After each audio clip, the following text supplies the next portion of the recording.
why so much emphasis on that? Analog is the best. I just don't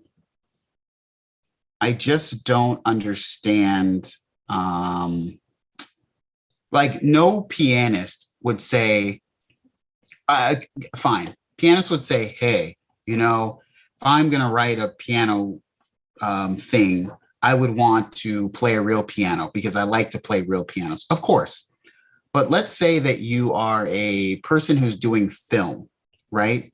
And you need to make sure that you have recallability, you have editability, and then you're gonna just decide like, no, no, no, I have to use a real piano. And the composer's like, no, just we could just use the MIDI. We could change a few things here and there. We can go and we can get it to print and we can get it to the movie on time and bam, bam, bam. And the pianist just sits there and says, like, no, if I don't use a real piano, it has no soul. And then you look at the audience, and the audience sits there and they don't care at all. They do not understand what you're talking about, or they don't even, who cares how it got there, right? So my thought is just this it's like people are saying like we must have analog. If it doesn't have the analog, it no longer has a soul. And I'm just like, what about all the other great things that could happen if you stopped?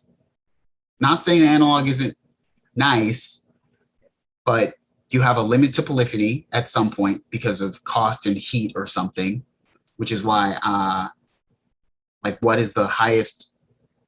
DeepMind 12? It has like 12 voices or something, right? Prologue 16. No, but then that's the Prologue. Yeah, I know. I'm sorry. I said it just to give Korg their flowers, but But you know what I'm saying? Like, yeah. there at some point, it's like nothing should be holding anything back anymore. I don't want to see a Prophet 5 at all. 5 voices was wow in 1980. Goodness gracious. Thank you for 5 full hand version. I need to be seeing 24 without crying and saying it's $7,000. That's what I need to be seeing. Not, well, maybe Prophet 7 next year. Guess what, guys? 7 voices now. Ooh, 7. Whoa.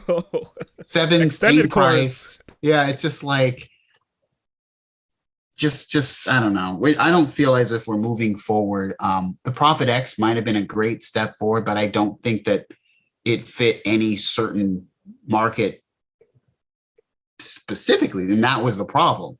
You know, it doesn't fit the 6 market. For the people who would want like the analog, and people don't necessarily know sequential for like their digital stuff. Like I don't think their digital stuff's ever been super like lauded after in terms of like the 12 or the Pro 2 or anything like that.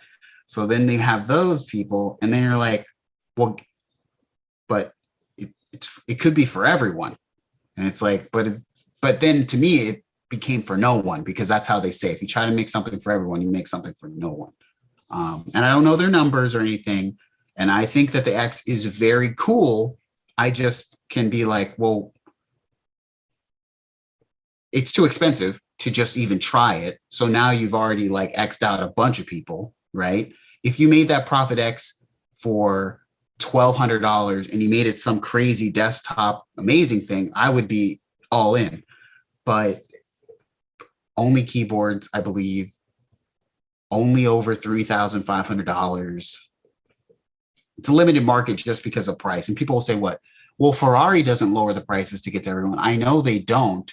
But I didn't know that we thought of like music gear as the same type of a like luxury status symbol as a car. Like no girl is ever impressed by any musical thing I have ever. But if I had a Ferrari, yeah, I mean, it'll be worth the money. Very well put. I agree.